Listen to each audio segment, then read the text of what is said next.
বসন্ত নয়, আমার দরজায় প্রথম কড়া নেড়েছিল অবহেলা।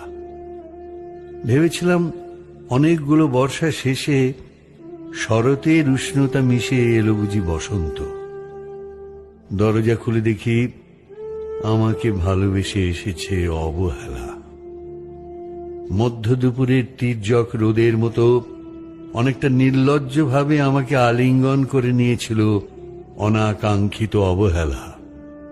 আমি চারপাশে তাকিয়ে দেখেছিলাম আমার দিন দশায় কারো করুণা বা আরতি পেখম ছড়িয়ে আছে কি না। ছিল না। বৃষ্টিহীন জনপদে খড়খড়ের রোদ যেমন দস্যুর মতো অদমনীয়, তেমনি অবহেলাও আমাকে আগলে রেখেছিল নির্মোহ নিঃসংকোচিত। আমি অবহেলাকে পেছনে ফেলে